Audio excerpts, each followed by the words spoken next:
Lindero Norte Noticias. Periodismo sin fronteras. De nueva cuenta, un juzgado federal en Mexicali es el que opta el influencer Marquito Toys para ampararse ante la justicia federal por un posible arresto tanto de la Fiscalía General de la República o alguna corporación policíaca.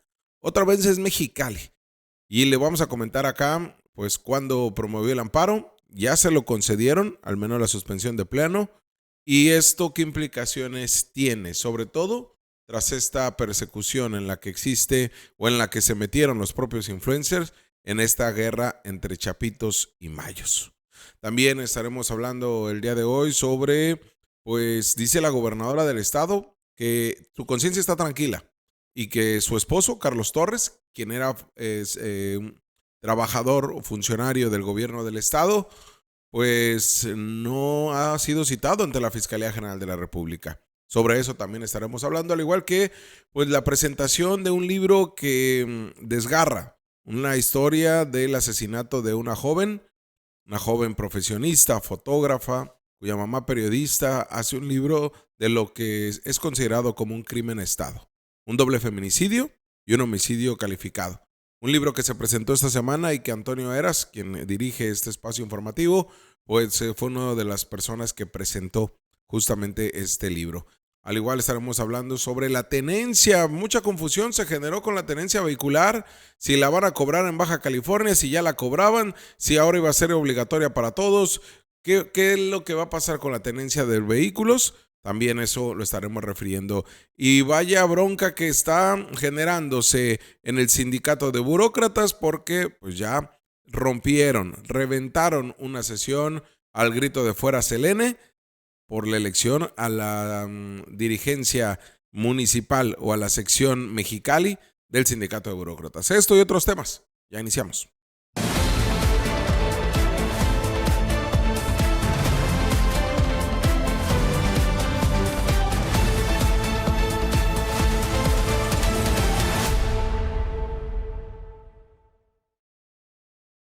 Gracias por estar con nosotros, por cerrar semana. Ya sabe que los jueves es nuestro último programa de la semana, pero el día de mañana tendremos videocolumna, el domingo también, y el sábado también tendremos información que de primera mano le llevamos acá en estos espacios del Lindero Norte, en nuestras plataformas en Facebook, en YouTube y también en nuestras redes sociales. Y mire, déjeme iniciar con un tema importante, porque el pasado martes 18 de noviembre, en la calle Mulegé de la colonia Altamira Sur, en la ciudad de Tijuana, ocurrió un asesinato que ya se inició la investigación como feminicidio, porque se trata de una mujer abogada, catedrática de la Universidad Autónoma de Baja California, reconocida en el ámbito jurista, quien además de pertenecer a colegios de abogados, además de ser parte de esta plantilla de la máxima casa de estudios del estado, era querida por la comunidad. Y este asesinato que cimbró a la comunidad tijuanense, sobre todo a la comunidad de los abogados, ya tenía tiempo que no asesinaban a juristas, porque hay que recordar que Baja California ha sido de las entidades que mayor número de abogados han asesinado en la última década, al grado de generar preocupación en los mismos colegios, barras de abogados, pero también en el gobierno federal. Algunos hasta los situaron como activistas, porque sí, lo eran. Y terminaron siendo arrebatados por las garras del narcotráfico, siendo arrebatados por rencillas o venganzas de acuerdo a la actividad profesional que realizaban. En fin, casos que en su mayoría todavía continúan en impunidad.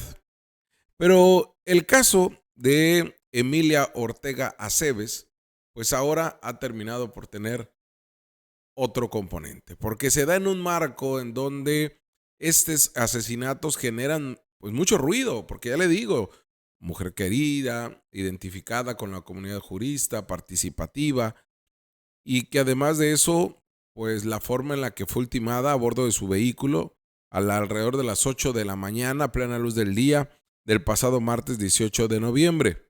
De acuerdo al reporte policíaco, Emilia Ortega Aceves, quien es titular del despacho Emilia Ortega Aceves, o Emilia Ortega y Asociados, transitaba por esta calle, por la calle Mulegé, de la colonia Altamira Sur, cuando a bordo de su vehículo, una marca Toyota de color gris, con placas de California, fue interceptada y ahí le dispararon en repetidas ocasiones. Ya diferentes colegios de abogados se han pronunciado, en la ciudad de Tijuana principalmente, con el Colegio de Abogados de Tijuana. También el caso pues impacta a la comunidad jurídica, como por ejemplo a la barra de abogadas licenciada María Sandoval de Zarco, y es de esta forma como la maestra Emilia Ortega Aceves se busca la exigencia de la justicia.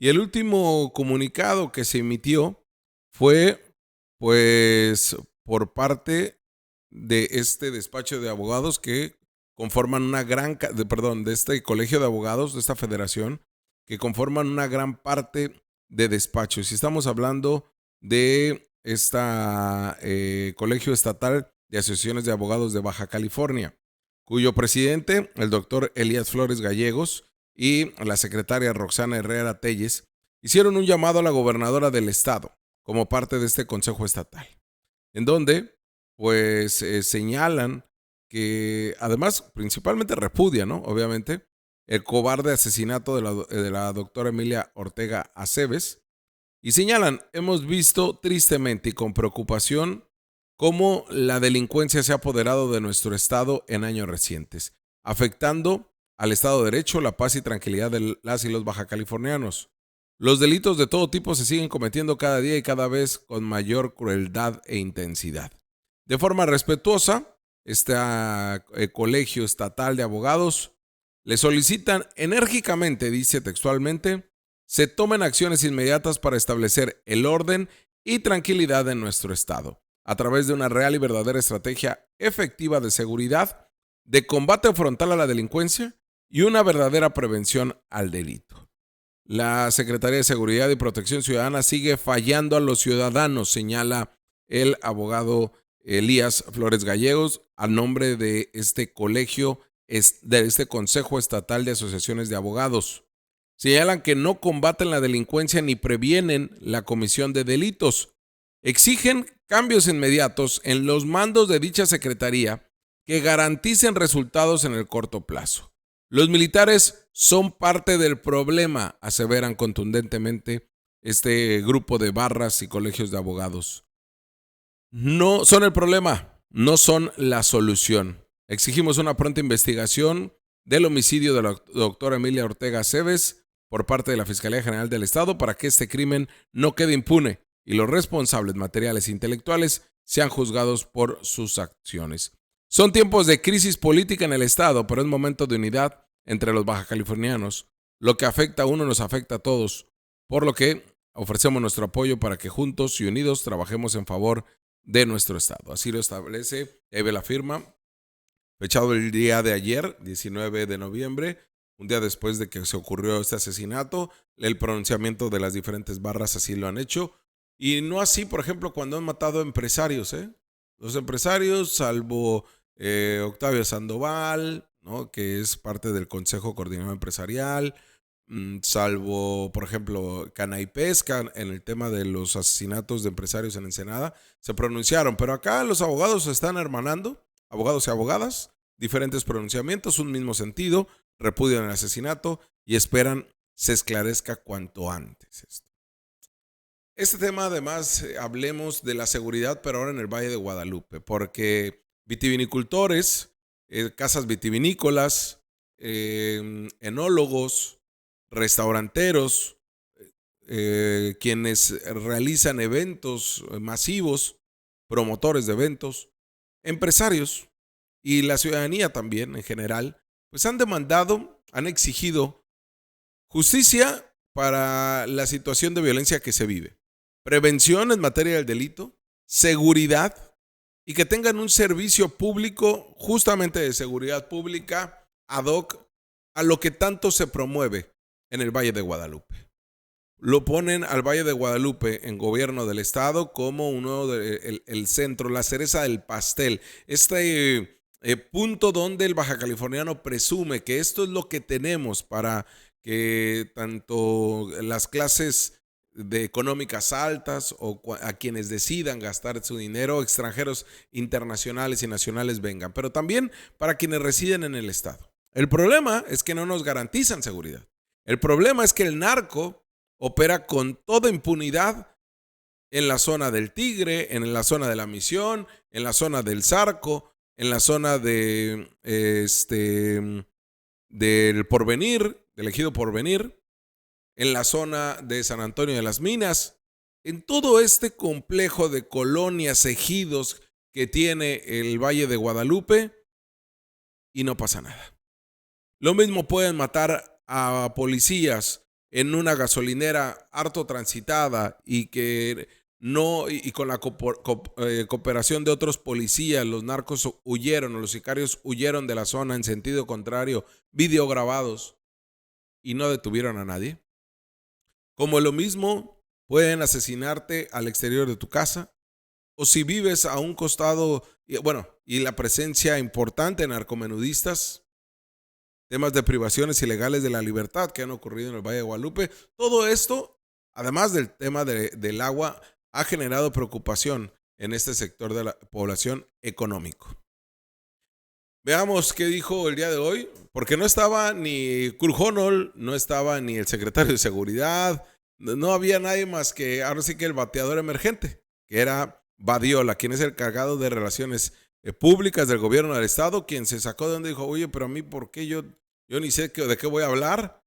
Pensó que todo era nada más poner el rostro y pavonearse por los pasillos del Ejecutivo. No, hoy la gobernadora le dijo, sin miedo, párate y con ganas. Y así, textual le dijo, con ganas, y explica a las y los baja californianos a través de los medios de comunicación qué se ha dicho en esas reuniones en materia de seguridad para dotar de seguridad y combatir a la violencia y al narco en la zona del Valle de Guadalupe. Esto fue lo que dijo. El secretario Kurt Honnold, el secretario general de gobierno y su servidor, y la secretaria de turismo, precisamente para palpar de primera mano cuáles eran sus inquietudes.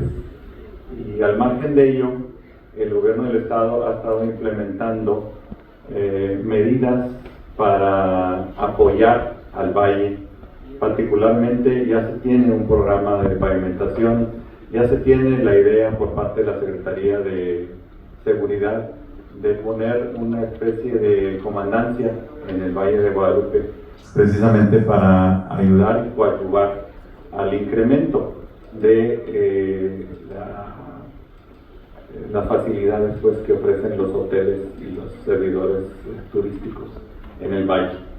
Estamos en una constante comunicación con ellos, estamos reuniéndonos aparte con diferentes mesas, lo que tiene que ver con hoteles, lo que tiene que ver con restaurantes y lo que tiene que ver con la distracción, el entretenimiento, para equilibrar y ver el tema de origen del valle, que es la vitivinicultura.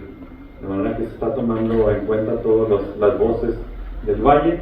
Es la primera vez que se hace una reunión donde están todos reunidos, y está muy bien recepcionada por parte de ellos la voluntad y la iniciativa de la gobernadora.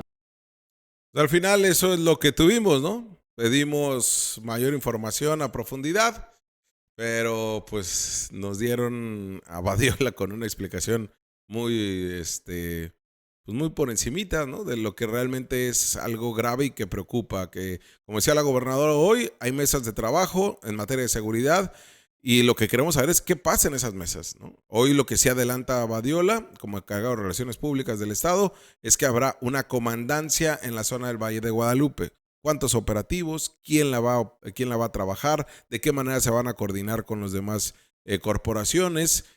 Nos surgieron muchas preguntas más, ¿no? Pero esto es algo que demanda, más allá del sector empresarial, quienes residen y viven todos los días la violencia en esta zona del Valle de Guadalupe. Y bueno, déjeme cambiar de tema porque le explicaba que esta semana en la sala Rufino Tamayo en la Casa de la Cultura en Mexicali se dio a conocer una plática, una especie de foro, una presentación de un libro, que ahí lo vemos en pantalla, que ya le anunciábamos y lo invitábamos a que acudiera, Revelaciones de un crimen de Estado. Y esto habla de aquella tarde que ya no se nos va a olvidar a quienes presenciamos y quien ya le estamos dando lectura a este libro, pero mucho menos a la familia que conforma Soledad Jarquín Edgar, quien es una periodista, Oaxaca, a sus hijas, a toda una familia y una comunidad oaxaqueña, quien señala directamente que esto se trata de un crimen de Estado, un doble feminicidio y un homicidio agravado. Todo esto ocurrido en junio del 2018. Hace 7 años fue ultimada a balazos, 13 balazos recibió el cuerpo de María Sol, esta joven que trabajaba, fotoperiodista, que trabajaba en un área de asuntos indígenas en Juchitán y que para cumplir una tarea de trabajo, su labor, pues fue asesinada en un contexto donde están involucrados políticos, antes del PRI, hoy de Morena, crimen organizado, y por eso se entiende como un crimen de Estado. Acá estuvo justamente su mamá, estuvo la periodista Soledad Jarquín, estuvo Jesús Cervantes y Antonio Eras presentando el libro.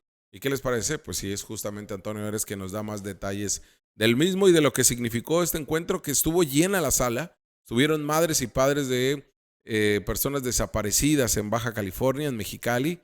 Estuvieron activistas, estuvieron docentes, estuvo una comunidad que se enteró y sintió lo mismo que quien lee ese libro, que es una historia desgarradora, pero es una historia muy real y que seguramente hay una similar en cada entidad del país. Esto ocurrió en Oaxaca. Pero te saludo con gusto, Antonio. ¿Cómo estás? Buen día. Buen día, ¿cómo estás, Jorge? Pues saludando aquí al Lindero Norte y sobre todo dándote un abrazo a distancia, pero aquí andamos. Estuvimos en esta presentación donde hiciste favor de acompañarnos también, junto con otros periodistas, amigos, familiares y hasta mis nietos ahí andaban. Pero bueno, finalmente es una historia de impunidad, una historia de corrupción, una historia de complicidad, donde el Estado, el gobierno, lo que ha hecho es contener, arguir, esconder cualquier evidencia como para esclarecer los hechos. Los hechos son muy, muy obvios y sus perpetradores también, Jorge.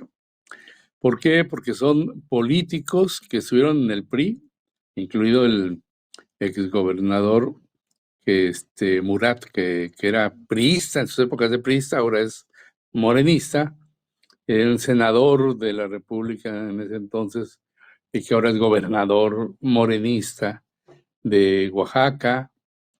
Y bueno, la manera en que asesinan a estas dos mujeres y a un asistente de Pamela, que era una candidata a una regiduría por parte de Juchitán, de una opción ciudadana, y a Sol se convierte pues en un derrotero, Jorge, donde vemos cómo está desfondado la Fiscalía General del Estado de Oaxaca, la Fiscalía General de la República, como tal y como está en Baja California.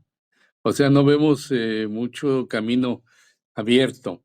Es una complicidad porque son estos juegos de espejos que hemos platicado mucho tiempo de cómo van mirándose, viéndose, reflejándose y no pasa absolutamente nada. Son 7 años, Jorge, de ese doble feminicidio, ese triple asesinato, pues, y no hay absolutamente nada más que el clamor de justicia por parte de una periodista feminista que escribe, narra sobre su hija. Ahí está Sol Cruz Jarquín, esta videasta, esta fotógrafa joven, muy joven, que empezó a trabajar con las mujeres feministas, de las organizaciones feministas, cuando era muy joven. Y lamentablemente así, en esa juventud, perdió la vida. Una historia que hiere el alma, Jorge, porque nadie merece la muerte, mucho menos por parte de esta triada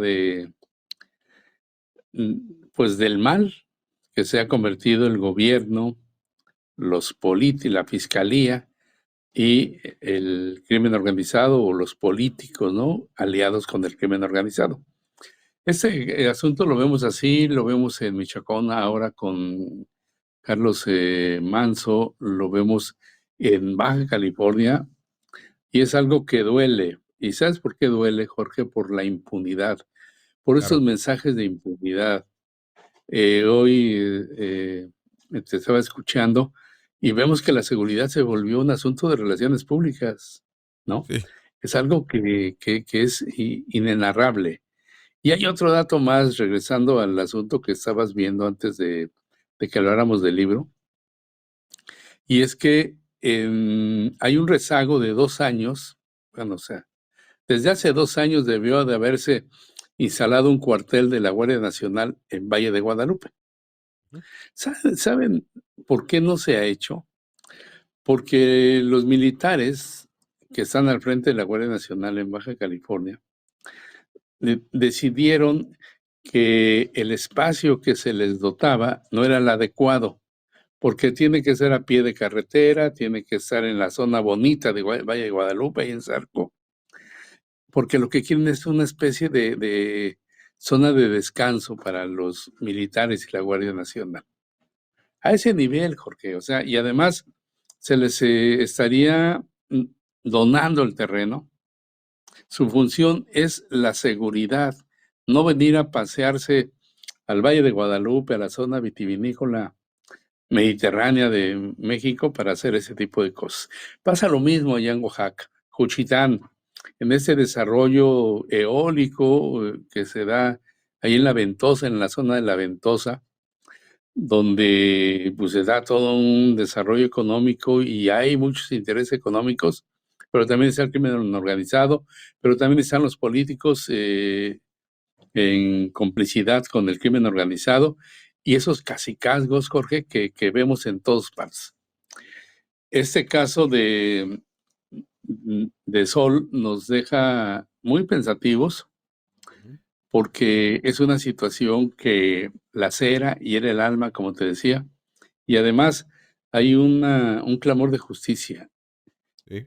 Justicia para el asesinato de Sol, Pamela y este joven, pero también justicia para los desaparecidos, justicia para las víctimas de feminicidio, para las víctimas de homicidio doloso, justicia para a quienes les hurta el propio gobierno o las autoridades su equipo de trabajo, como es el caso de Sol, que Asuntos Indígenas desapareció su equipo de trabajo, sus cámaras, y también un hecho electoral, Jorge, un delito electoral, porque ella trabajaba para Asuntos Indígenas del gobierno del estado y la comisionaron a fuerza para que cubriera una campaña política.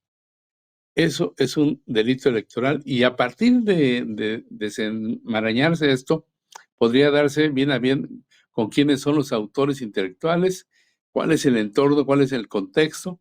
Y hay un dato que nos comparte este libro, Revelaciones de un Crimen de Estado, porque hay un cuaderno de colaboración, le llaman, donde 5 personas dan testimonio de quiénes fueron, cómo los contrataron, qué hacían, por qué fue y demás. Pero esa carpeta, ese cuaderno de colaboración, nunca se integró a la carpeta de investigación. Una carpeta de investigación que inició junta y que después el Estado mexicano, el gobierno de Oaxaca y la correspondencia con el gobierno federal, lo que hicieron fue abrirlos y poner 3 carpetas de investigación, uno por homicidio de 3 personas, otro por robo y una tercera por delitos electorales. Y de los 3 se diluyeron, Jorge, no ha pasado absolutamente nada. Bueno, y de esa manera Soledad Jarquín nos convida toda su historia y esas historias que ha venido presentando en México, en Europa, con una sed de justicia y una fortaleza de una mujer que la verdad es digno de reconocer el trabajo que viene realizando, todo para justicia para Sol, Jorge. Vamos a escuchar algo de lo que pudimos grabar ahí, justamente en la presentación de este libro en la Casa de la Cultura, escuchar a Jesús Cervantes, escucharte a ti, Antonio, y también un fragmento de lo que dijo la misma Soledad Jarquín. Es el gobierno el que lo da a conocer, es una periodista, es una madre a la que le arrebataron su hija y donde hay demasiados intereses, donde los feminicidios se han incrementado y así como en Baja California tenemos los desaparecidos, agradezco mucho que esté aquí entre nosotros los integrantes del grupo de Célula, Soraya y Moreno también. Gracias por haber venido porque esta es parte de las injusticias que estamos viviendo a lo largo del país. No nada más es un asunto de Oaxaca. Y bueno, y por eso empezó a trabajar, estudiar por supuesto, a trabajar, se hizo fototallerista, videasta, empezó a trabajar en los movimientos feministas, trabajó con Sara Rivera, también aquí hay algunos que han colaborado con Sara. Y entonces es una mujer de mucho ímpetu y bueno, me entró a trabajar asuntos indígenas del gobierno del Estado. Entonces, en esta paradoja nos encontramos con que hay momentos, hay historias que se van encontrando. La lectura me permitió recordar la vez que Blanco Herneras le pide a un reportero del Z que vaya a cubrir. Seguidas, primero la carpeta de investigación por homicidio calificada. Se fue sobreseída en noviembre del 2022 por falta de documentos. Cuando cambian de fiscal, es cuando tenemos acceso al expediente que tiene la fiscalía. Y entonces entramos a ver el expediente y ahí es donde nos enteramos que habían sido sustraídas pruebas periciales básicas, fundamentales para seguir el procedimiento. Había una sola persona detenida, un hombre que había estado con ella, que había estado trabajando todo ese mes con ella, era un muchacho que también era fotógrafo, pero que él es implicado porque sale con ellas del bar, va hablando por teléfono, hay un video, va hablando por teléfono, se guarda el teléfono en el pantalón, en la cabeza, y les pone las manos así encima a las dos. O sea, él va a esa distancia. Inmediatamente después viene el ataque. Este ataque que, como ya vieron, es brutal, son armas de alto poder. Y todavía sí, con una 9 milímetros, les dan el tiro de gracia. O sea, no querían que les quedara nada de ninguno de los tres. Efectivamente, como dice Jesús, ¿qué encontraron en la Ventosa? Ese día, en la Ventosa, quizás tenga que ver y responda a la pregunta, las últimas fotografías que yo tengo de María Sol, ella está trabajando en la Ventosa. Es un meeting multitudinario, es un meeting enorme. Ya se había dado la orden de que Esa es parte de la conversación que se tuvo con los asistentes. Explicaron punto por punto de este libro, Revelaciones de un crimen de Estado. Antonio, había algo que incluso Lindero Norte le preguntaba a la propia Soledad. Ella señalaba que las madres y padres de las víctimas de feminicidio, como también de las víctimas de desaparición forzada, se han convertido en un ente político. Pero es un ente político que se tuvieron que especializar en temas jurídicos, o sea, tuvieron que muchos convertirse en abogados, tuvieron que especializarse en temas de desaparición forzada, en búsqueda, tuvieron que tecnificarse, pero siempre han estado en la manifestación, en la lucha, en la causa y justamente por un tema de seguridad. ¿Cómo entender esto, Antonio? Sobre todo cuando hablamos de cómo se manipulan las cifras de desaparecidos, cómo se manipulan las cifras de feminicidios y en un contexto en donde más madres y padres de familia y tutores pues se suman a esta lucha por la verdad y por la justicia. Sí, Jorge, sin duda esa pregunta rebotó ahí en el salón porque nos habla de la concientización y el trabajo que vienen realizando todas esas madres de familia, madres, padres de familia.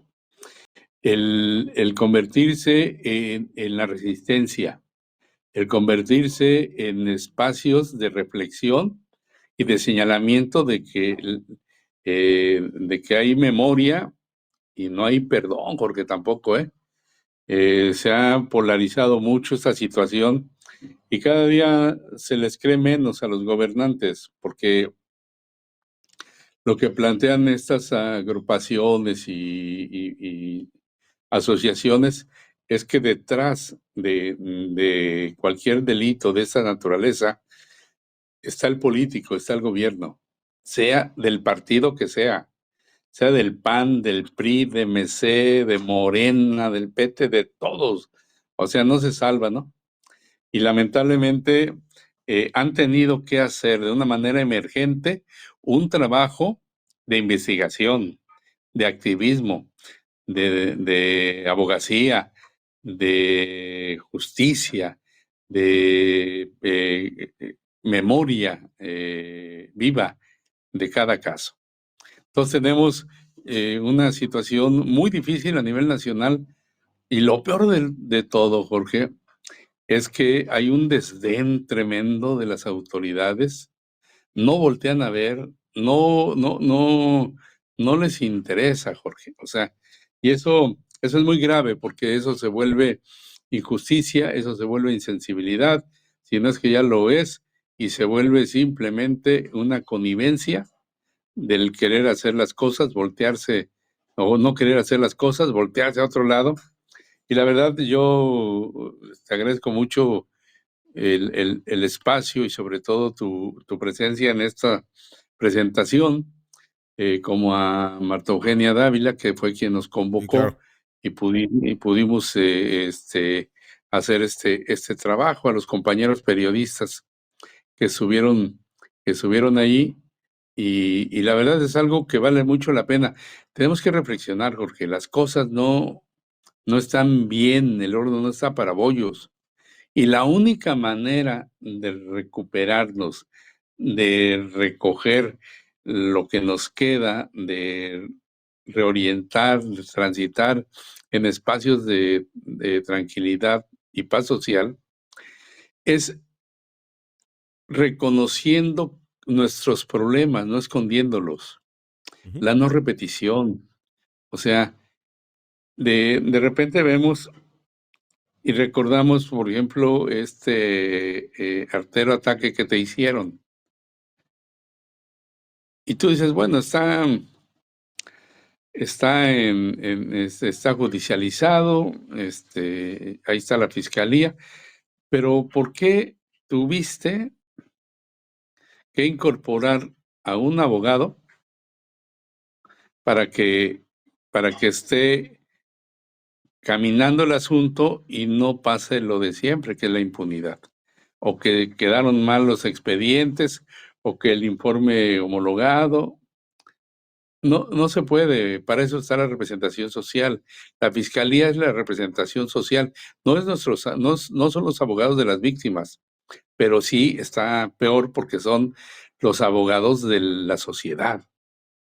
Pero bueno, ese tipo de situaciones se da, creo que sí es una entidad política que han venido forjándose de manera emergente, así como dicen que también hay una clase social que se ha ido formando que tiene que ver con el magisterio y la burocracia, ¿no? Ujú. Pero sí, estas voces deben de seguir difundiéndose, vertebrarlas, buscarles espacio. Entiendo que este viernes estarán en un conversatorio Soledad Carquín en el puerto de Ensenada, y la idea es eso, o sea, hacer comunidad, algo que tú has venido manejando desde hace mucho tiempo. La única manera de fortalecernos es hacer comunidad, ser nosotros, Claro. descubrirnos los rostros. Y sí, hacer un juego de espejos, pero directito, sin maquillajes, sin nada más que hacer un trabajo periodístico de buen nivel y de gran calado como lo has venido haciendo. Yo te agradezco mucho el espacio, Jorge, y aquí estamos en Lindero Norte y a seguirle.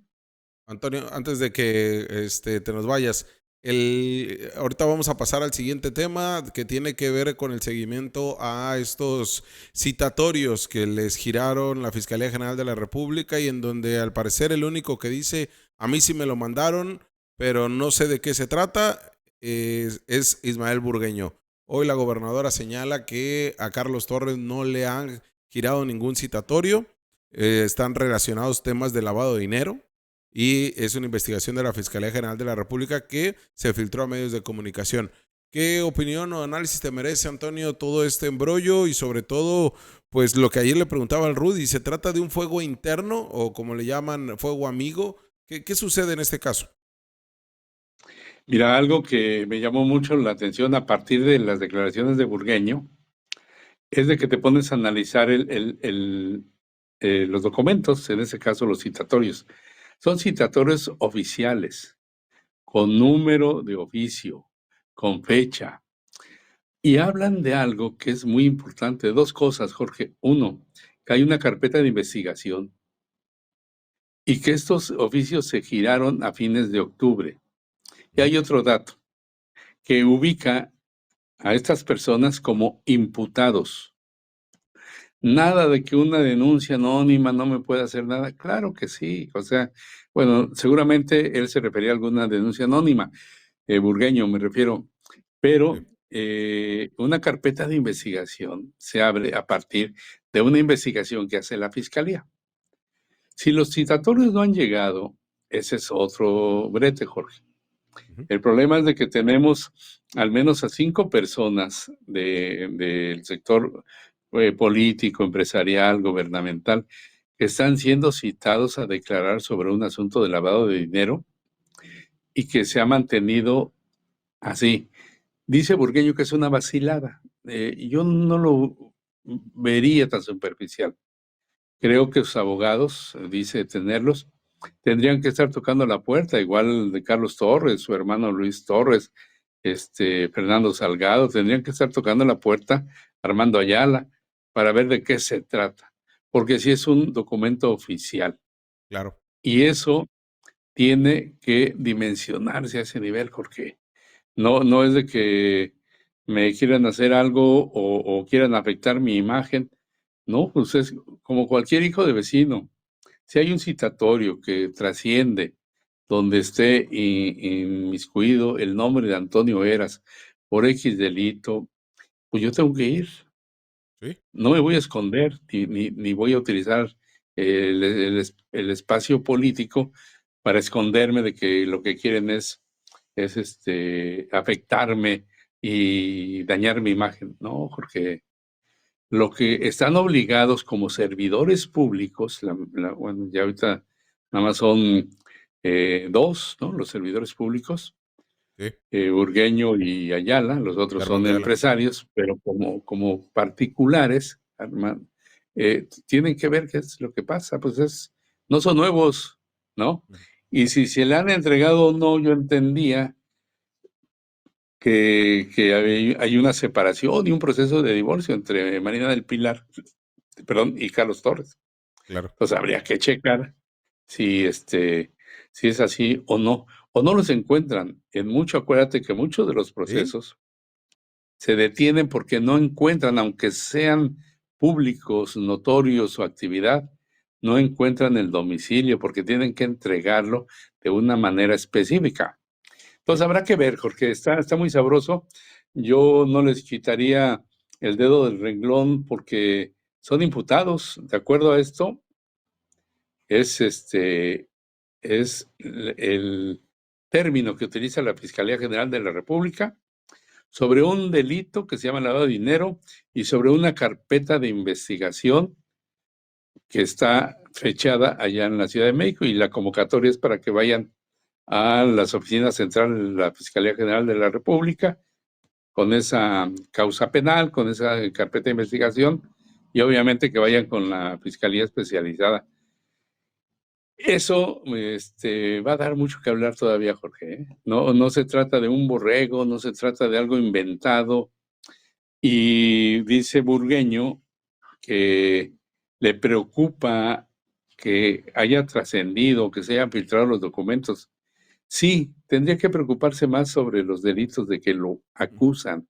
Totalmente. Y hacer una defensa jurídica, porque ahora vemos hasta cómo este despliegue mediático que se da en su defensa y se dan paladas y patadas de ahogado contra medios de comunicación. La bronca es la Fiscalía General de la República y es a la que tienen que combatir. Esperemos que lo hagan, pues finalmente son servidores públicos, Jorge, y están obligados a ello, a menos que un día se les presente algo y los veamos en un proceso ya penal judicializado y el juez diga qué es lo que tiene que hacer. Muchas gracias, Antonio. Un abrazo a la distancia y pues bueno, estamos acá siguiendo analizando los temas. Gracias, Jorge. Abrazos, saludos a la comunidad del Lindero Norte. Ahí tienen ustedes, Antonio Heras, el director de este proyecto periodístico, y bueno, no podíamos que se fuera sin que nos diera ese su punto de vista, su análisis sobre esto que sacude a Morena, sacude al gobierno de Tijuana, sacude a una clase empresarial e incluso termina sacudiendo hasta el gobierno del estado. Y es que están señalados o citados por la Fiscalía General de la República, hasta donde los documentos se dieron a conocer, pues Carlos Torres, su hermano, el caso de Armando Ayala Robles, senador, el caso de Fernando Salgado, este empresario con muchas ligas hacia los gobiernos de la 4T, incluido el gobierno del estado y el gobierno de Tijuana, e Ismael Burgueño, la figura política más importante dentro de todos los señalados. Hoy a la gobernadora Marina del Pilar se le cuestionó en la mañanera que fue en Mexicali sobre este caso, y la gobernadora ya se había acabado la mañanera y se detuvo, frenó y dijo: les voy a contestar la pregunta. No estoy diciendo que para que vean la valentía, no. Lo que le estoy diciendo es lo que sucedió. Se frena y esto es lo que nos responde ante la pregunta de la prensa sobre, pues esto, si a su todavía esposo y exfuncionario estatal, que eso es lo que importa, porque hay que recordar que tenía un cargo, si bien honorífico, pero la verdad es que era un cargo de primer nivel, encargado de los proyectos estratégicos del gobierno del estado y también del gobierno de Tijuana. Esto respondió la gobernadora. Decirte que hasta el día de hoy, que yo sepa, según lo que me comentó Carlos y otras personas que se han pues en redes sociales mencionado por esos citatorios, no han recibido ninguna notificación, ningún citatorio, lo cual es muy extraño que se estén filtrando este tipo de documentos antes de que hayan sido pues notificadas las personas que están siendo ahí señaladas, ¿no? Ya empezando por ahí ya es extraño. En cuanto a lo que yo sé, la información que se me ha proporcionado en relación a este tema es que se trata de denuncias anónimas, incluso creo que por vía electrónica, algunas de ellas, y en donde se mencionan pues una lista de más de 20 personas. Eso es lo que tengo conocimiento, y pues la Fiscalía General de la República tiene la obligación de darle seguimiento a cualquier tipo de denuncia que se presente, aunque sea anónima, evidentemente se tiene que dar seguimiento y es lo que está haciendo la Fiscalía. Así que con la conciencia muy tranquila, yo en lo particular, tratándose de Carlos, pues ustedes saben la relación que tenemos, es el papá de mi hijo, y él lo que me comenta es justamente que no ha recibido ningún citatorio. Gobernadora, ¿me dirá usted cómo? Un dato interesante, yo sí creo que se tiene que dar una explicación de por qué se filtraron estos documentos. Antes, como te comento, de que hayan sido notificadas estas personas, o incluso pues pierden validez, ¿no? Porque pues están filtrando, no tienen ni sello de salida de la Fiscalía o algún tipo de acuse que se esté manifestando en el propio documento, es decir, pues hasta el momento no tengo yo más información más que las que les acabo de proporcionar. Es un tema electoral, es un tema electoral. Es una situación política. Es un tema electoral. Gracias General de la República que les dé más elementos, yo desconozco, solamente sé lo que les estoy proporcionando de información, tal cual, se los estamos diciendo con toda honestidad y transparencia, como me lo están preguntando, incluso nos quedamos a responder esa pregunta porque es muy válida el cuestionamiento. Se trata de denuncias anónimas, incluso entiendo que por la vía electrónica, por lo que me comentaron, por lo que pude saber, y en cuanto a los documentos o los citatorios que se filtraron a redes sociales, lo cual es ya muy extraño esta filtración, porque como bien comentas, Rosa María, pues entonces en qué estado se encuentran el resto de los ciudadanos, y no han sido notificadas las personas que están dentro de estos citatorios. Ahí está lo que dice la gobernadora Marina del Pilar. Pues bueno, comparto totalmente el análisis que hace Antonio Vera sobre este caso y estaremos haciendo una editorial al respecto. Vamos a pasar al tema central de este programa y tiene que ver con este segundo amparo que promueve y en el que sí le otorgan la suspensión de plano el influencer Marquitos Toys. Este influencer sinaloense, joven, muy joven, quien ha sido señalado y acusado en redes sociales principalmente de tener una inclinación, una afinidad hacia incluso respaldar o aplaudir lo que hace el grupo de los Chapitos. Y esto es una versión periodística y es también forma parte de elementos que el mismo Marquitos Toys teme que le vayan a arrestar o imputar algún delito. Pero déjeme recordar que el 8 de diciembre del 2023, Marco Eduardo Castro Cárdenas, alias Marquitos Toys, solicitó en ese entonces, es decir, hace 2 años, solicitó ante el Juzgado Primero de Distrito de Baja California, bajo el expediente número 1555/2023, un amparo en contra de la Secretaría de Relaciones Exteriores que reclamaban órdenes emitidas o por emitir de aprehensión, detención, citación, búsqueda, presentación, localización, arraigo, traslado, extradición o comparecencia en contra de la autoridad mexicana, en este caso la Secretaría de Relaciones Exteriores y la Fiscalía General de la República. De esta manera, Castro Cárdenas pues hizo un freno a lo que él temía que podía darse un proceso de extradición. Esto que le digo fue interpuesto en el juzgado cuya jueza era Ana Cecilia Morales Ahumada en diciembre del 2023. La primera audiencia de este caso se dio en finales de enero del 2024. Esto se dio y formó parte del inicio de los procesos jurídicos ante la justicia federal, en este caso la promoción de un amparo, que después dieron pie a que este mismo mes se presentara otro amparo para justamente lo mismo, evitar la extradición.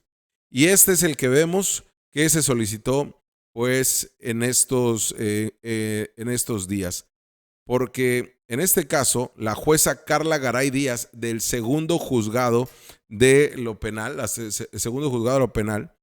concedió la suspensión de plano en favor de Marco Eduardo Castro Cárdenas, mejor conocido como Marquitos Toys.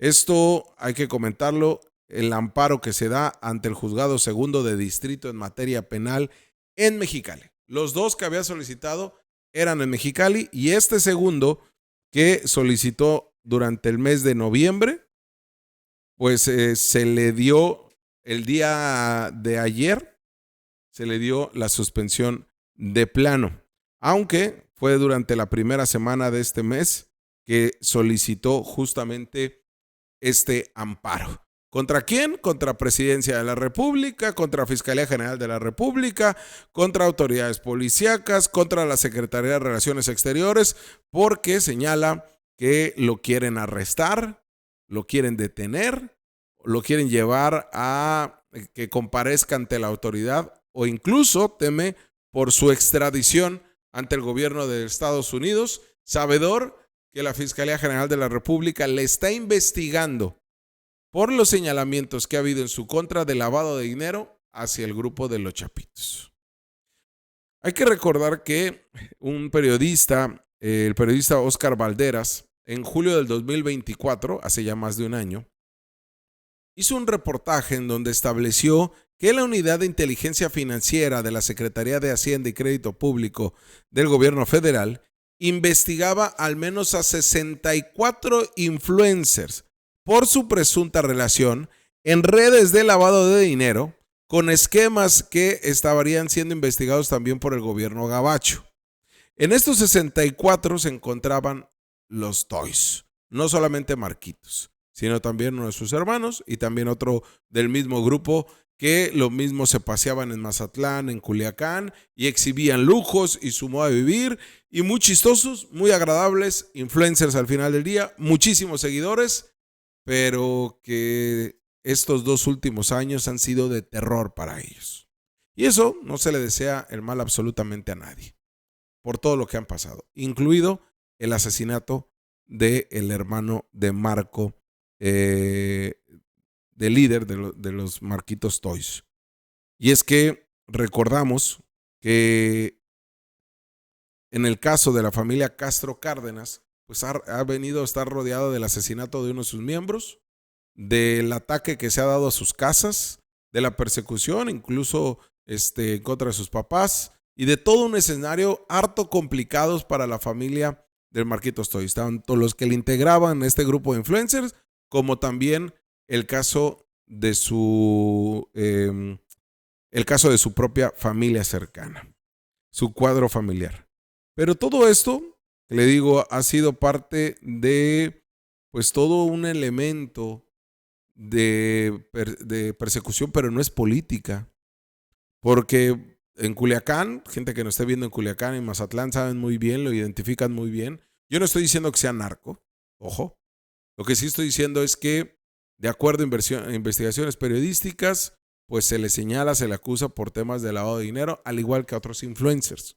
Lo cual no sería para nada descabellado, ni estaría fuera de la realidad, ni tampoco es que el gobierno de México está tapando el sol con un dedo y se está yendo contra los influencers. ¿Por qué no se van contra los verdaderos narcos? La realidad es que si forman parte de esta red de lavado de dinero, todo se convierte en un mismo esquema del narcotráfico. Pero si a esto le agregamos que en julio de 2024, los hermanos Castro, que es Gail, Marcos, Kevin y Maidne, han sido blanco de ataques verbales, físicos y de señalamientos que han trascendido de las redes sociales. Y todo esto se da en un contexto después de la captura del Mayo Zambada, pero principalmente de esta guerra intestina que vive el cártel de Sinaloa en su interior con la implosión que se hizo con los Chapitos versus los Mayos, versus la Mayiza, y que llevó a que pues fuera asesinado justamente pues uno de los miembros de los Toys. Y esto ocurrió, recordará usted, en Ensenada, cuando Gail Castro fue asesinado este mismo año, 2025, el 28 de marzo, fuera de un restaurante sobre la misma, en la delegación del Sausal, en la carretera transpeninsular, ahí en el Villamarina, ahí afuera cuando salía de comer, fue asesinado a balazos por 2 jóvenes que le estaban esperando en el estacionamiento y que tenemos un capítulo ahí justamente del caso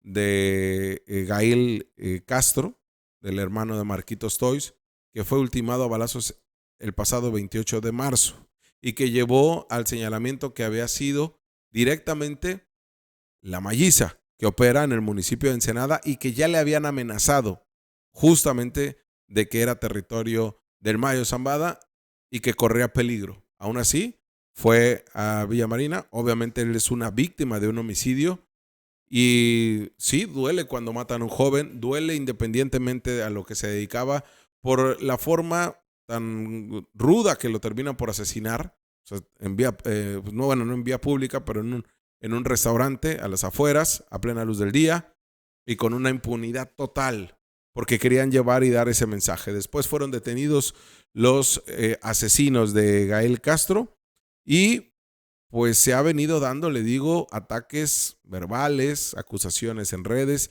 y también asesinatos. Pero de esta forma, en menos de 2 años, Marquitos Toys ha presentado o ha promovido amparos en la capital de Baja California en contra del gobierno de México para que no lo detengan, lo retengan o lo extraditen.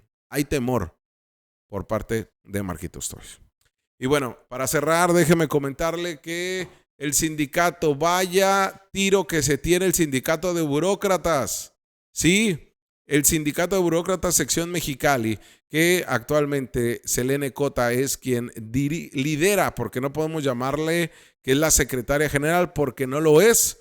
Y es que ha sido un conflicto sindical tras otro desde la gestión de Victoria Bentley Duarte, cuando se le echaron encima porque era secretaria general del sindicato y diputada local por Acción Nacional, y que se le fueron encima porque señalaban que pues, se había olvidado del sindicato y que había hecho una relación con el gobierno de Jaime Díaz Ochoa, de Kiko Vega de la Madrid, y que ya no le importaban los intereses del sindicato. Hizo que se generara un bloque en contra de la misma Victoria Bentley, que encabezaban Lázaro Mosqueda y Manuel Guerrero Luna. Desde ahí las elecciones, bueno, siempre las elecciones sindicales han sido un dolor de cabeza, se tiran hasta con la cubeta, cambian los estatutos a conveniencia del actual dirigente y ha sido de verdad siempre amparados con el poder en turno, llámese PRI, PAN y en este caso, sí, PRI cuando gobernaba el PRI los municipios, PRI, PAN y en este caso Morena. ¿Qué sucedió? Que bueno, el propio Lázaro Mosqueda termina por generar una dirigencia que solamente duró menos de un año por estos estiros y jalones que se dan. Manuel Guerrero después la asume y termina complicándose más porque lo mismo era pues diputado, como lo mismo lideraba un sindicato, como lo mismo tenía la coordinación de Adán Augusto López Hernández. Un desastre siempre ha sido el sindicato. Y si atrás nos vamos, los mismos dirigentes lo utilizaban de trampolín para poder ser dirigentes del sindicato de burócratas y después escalaban a diputados. ¿Y por qué todos quieren el sindicato de burócratas? Pues porque con ello vas a poder colocar a toda tu familia, a la que quieras, a tus amigos, a tus compadres, porque vas a poder comisionar sin que trabajen o trabajando poco a tus amigos, a tus compadres, porque vas a ser casi un partido político de un sindicato con mucho flujo en efectivo, con mucho flujo de recurso económico, de recurso público y de las aportaciones que hacen los mismos trabajadores y trabajadoras. Por eso es harto peleado ser líder sindical.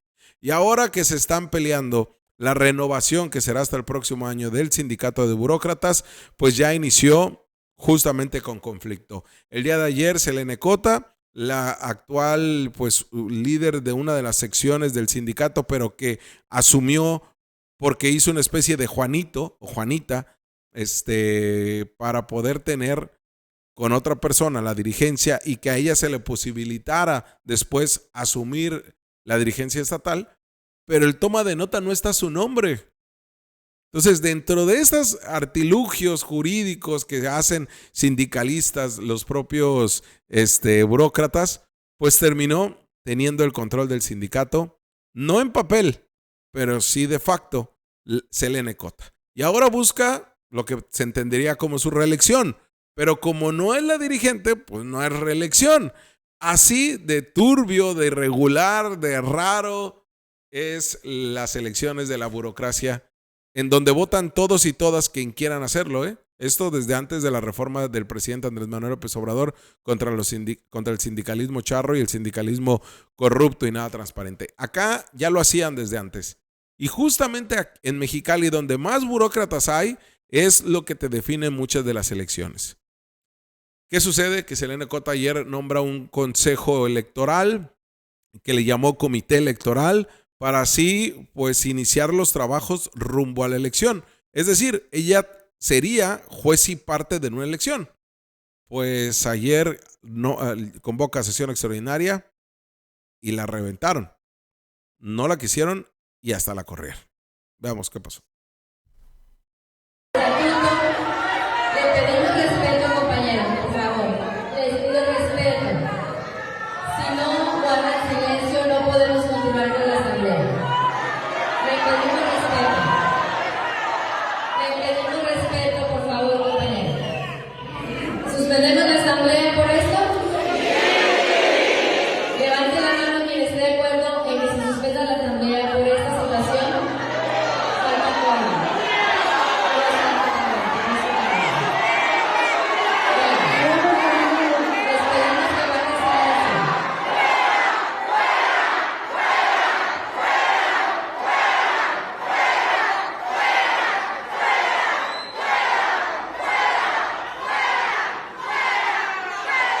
Compañeros, guardemos silencio. Guardemos silencio. Postura, por favor.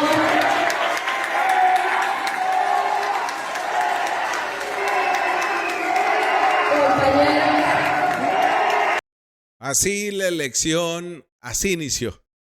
Ya encaminada con vaya grilla que se vive en el sindicato de burócratas. Nos estaremos dando el espacio para entrevistar a las candidatas que justamente buscan dirigir el sindicato y veremos la postura porque es de verdad la grilla de grillas, ¿eh? Y el sindicato siempre se obstina en modificar los estatutos y en hacer un cochinero, un pantano de desastres en sus elecciones internas. Nos despedimos, nos vemos hasta el próximo lunes en vivo a las 8 de la noche, pero síganos en nuestros editoriales de fin de semana. Usted está informado, pero tiene la última palabra.